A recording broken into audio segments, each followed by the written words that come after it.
bienvenue sur la chaîne Puissance Math. Aujourd'hui, je fais une deuxième vidéo sur les intégrales. Cette vidéo est consacrée à la résolution des exercices. Des exercices qui ne sont pas compliqués, qui commencent par des applications directes, mais qui progressent en difficulté ou en importance petit à petit.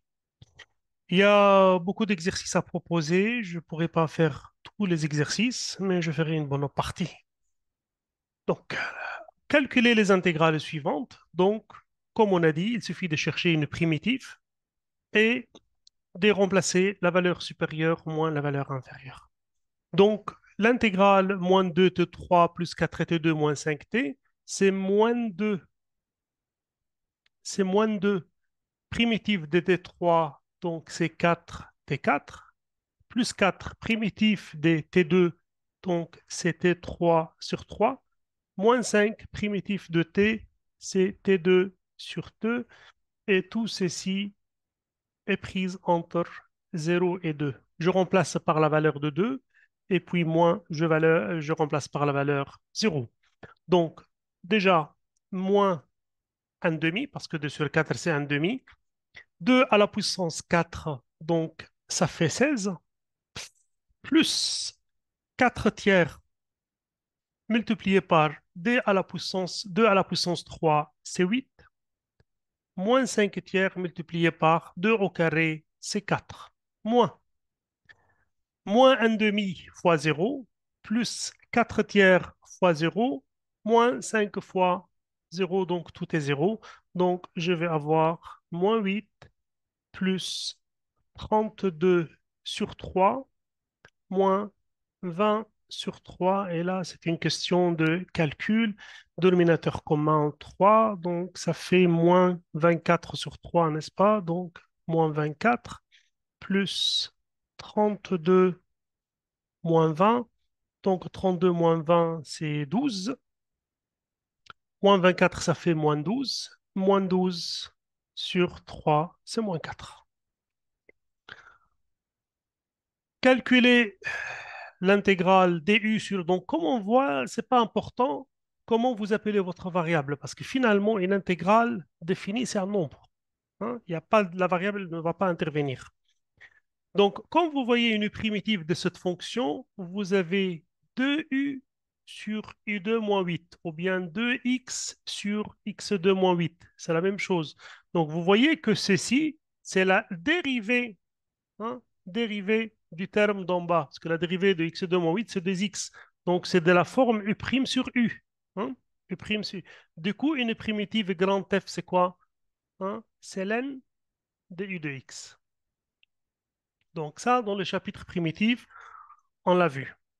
Donc là, quand vous voyez une fraction, vous pouvez réfléchir comme ça, comparer le numérateur à la dérivée des dénominateurs. Et là, vous avez u' sur u, hein, la dérivée d'en bas. Donc, ça va être ln, hein, de u2 moins 8. Lorsqu'il est intégral défini, on prend valeur absolue pour avoir ln d'une valeur positive. Bien sûr, prise entre 10 et 12. Et ceci égale ln, facteur. Bah, j'ai 12 au carré. 12 au carré, je pense 244, j'ai fait les calculs. 12 au carré, c'est 144. Moins 8, donc valeur supérieure. Moins ln, je remplace au point 10. Donc 10 au carré, c'est 100, moins 8. Donc c'est ln des 136 moins ln de 92. Ln A moins ln B, si vous voulez, c'est ln A sur B. Donc, c'est ça la valeur de cette intégrale. Ici aussi, vous avez x au carré. La dérivée de x au carré, modulo une constante, c'est x. Donc, on sait que ça, c'est la dérivée de ça. Donc, nous, on connaît une primitive de u'un qui va donner quoi? Un plus 1 sur n plus 1. Donc, lorsque vous avez u à la puissance n, x2 plus 4 à la puissance 3, vous devez exhiber la dérivée de u, qui est 2x. Donc, vous pouvez dire que k égale 3, l'intégrale 2x, j'exhibe la dérivée, x2 plus 4 à la puissance 3 entre 1 et 2. Hein, j'ai exhibé la dérivée. Ça, c'est la dérivée de ça. C'est de la forme u', un. Donc, je vais avoir 3u, hein, le u qui est quoi? Qui est x2 plus 4 à la puissance n plus 1, ce qui fait 3 plus 1, donc 4, sur n plus 1, 4, prise entre 1 et 2. Bien sûr, le 3 quarts, c'est constante.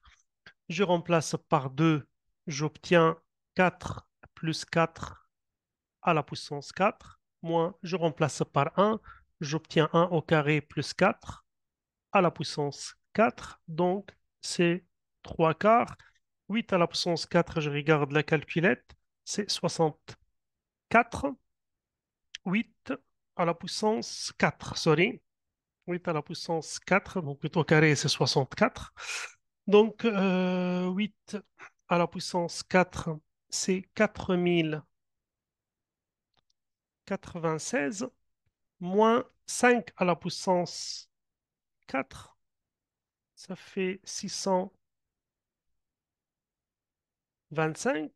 Bah, vous obtenez une certaine valeur, hein. Donc, je vais vous donner la valeur.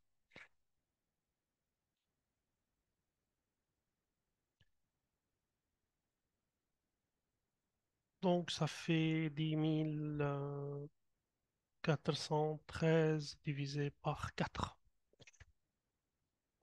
Ici, sinus, aussi je cherche une primitive tout simplement. Je connais la formule U' sinus U qui me donne quoi? Moins cosinus U comme primitive. Ça c'est grand F, ça c'est petit f. Donc j'ai sinus U, je dois exhiber U'. Ben, U' c'est 3 parce que la dérivée de 3y c'est 3. Hein?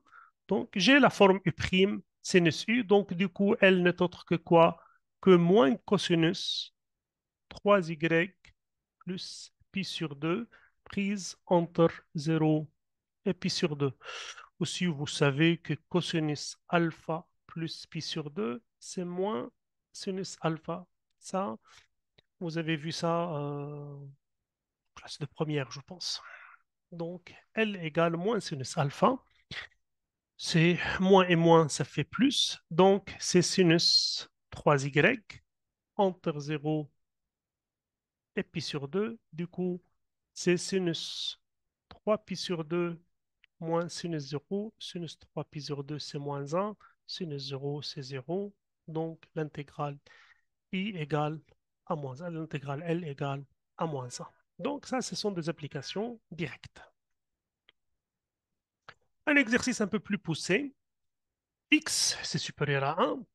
Calculer en fonction des X, hein, premièrement. Donc, j'ai X supérieur à 1. Donc, je calcule l'intégrale de 1 à x, 2 moins t dt, qui est une primitive de 2, c'est 2t, moins une primitive de t, c'est t2 sur 2. Donc, prise entre quoi? 1 et x. Je remplace par t par x, j'obtiens 2x moins x2 sur 2. Moins, je remplace par 1, j'obtiens 2 moins 1 demi. Ce qui fait que l'intégrale, hein, ce qui fait que l'intégrale de 1 à x 2 moins t dt égale moins x2 sur 2 plus 2x, 2 moins 1 demi, c'est 3 demi, donc moins 3 demi.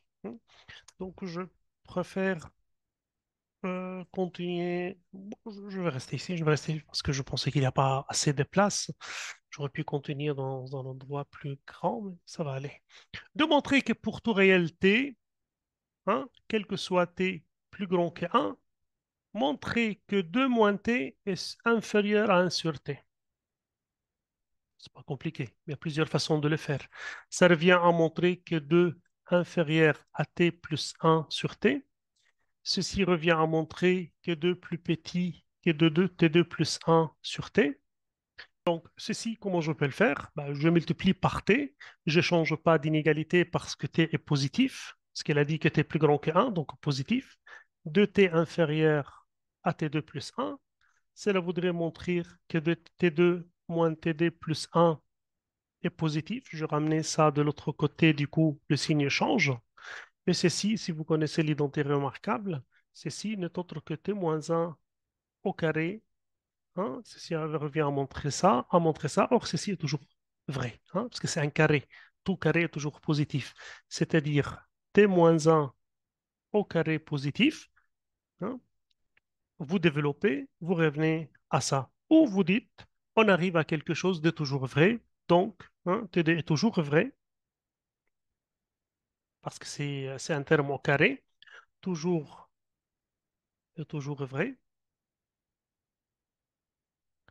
pour t positif, hein, ou t supérieur à 1. Nous avons t supérieur à 1, d'où 2 moins t inférieur ou égal à 1 sur t. Déduire de ce qui précède que pour tout x supérieur ou égal à 1, j'ai ln x supérieur à ceci. Et là, je vais dire, quel est le lien là? D'où vient ces ln là? D'où vient ce ln? Alors, je travaillais avec des fonctions rationnelles et polynomiales. D'où vient le ln ici? Ben, c'est très simple. Il faut faire le link, le lien avec l'intégrale. Parce que vous savez qu'une primitive d'1 sur t, c'est ln(t). Hein. Et là, vous travaillez pour x supérieur à 1, ben, il suffit d'intégrer de 1 jusqu'à x. Donc, c'est comme ça que je vais réfléchir. J'ai dit,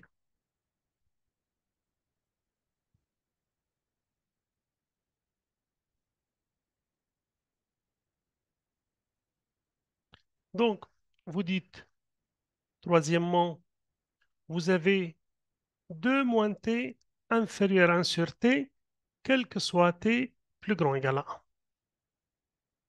Bon, donc, soit x supérieur à 1. Donc, je travaille sur l'intervalle 1x. Donc, sur l'intervalle où cette inégalité est vraie. Donc, je peux dire que l'intégrale de 1 jusqu'à x de 2 moins t dt est inférieure à l'intégrale 1 sur t dt de 1 jusqu'à x. Parce qu'il y a une propriété qu'on a vue dans le cours. Si f, bon, je vais effacer ici. Je vais effacer ici un peu juste pour justifier cette propriété ou rappeler cette propriété.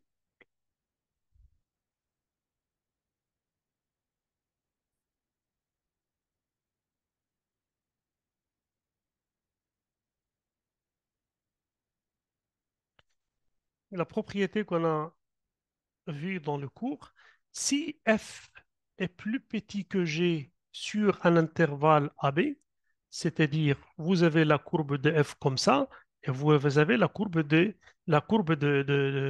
f comme ça, la réciproque, la courbe de g comme ça, la courbe de f est plus petit que g, f plus petit que g, voilà. Donc la courbe de f est plus petit au-dessous de la courbe de g. Sur l'intervalle AB, bah, du coup, l'intégrale de f sur AB, fx dx, est inférieure que l'intégrale de a à b, g dx. C'est la propriété qu'on a. Ici, dans notre cas, j'ai la fonction de moins t inférieure à 1 sur t sur l'intervalle 1x, hein, sur l'intervalle AX. Donc, je peux dire que l'intégrale de 1 à x de f est plus petit que l'intégrale de 1 à x de g. Et lorsque vous intégrez, vous allez exhiber le len. Hein. Donc, vous allez exhiber le len. Ceci implique que quoi? 2 moins t, on a calculé l'intégrale. Hein, il est là, le 2 moins t. C'est ça. Donc, je vais avoir moins x2 sur 2 plus des x moins 3 demi est inférieur à quoi? À l'nt prise entre quoi? 1 et x. Et là, il suffit un peu de développer et vous allez trouver votre résultat. Ben, je le fais avec vous en une seconde, hein, si vous permettez, que je fasse un peu.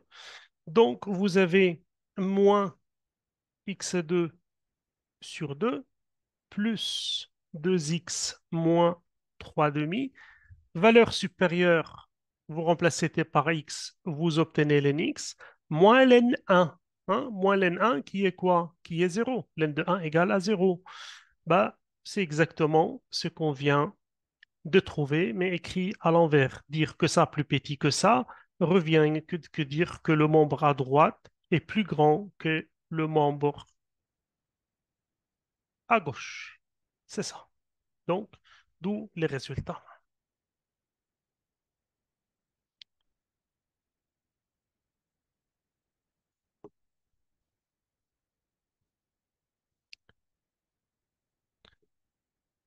Justifier que pour tout x appartient à 0,1, j'ai ln 1 plus x au carré positif.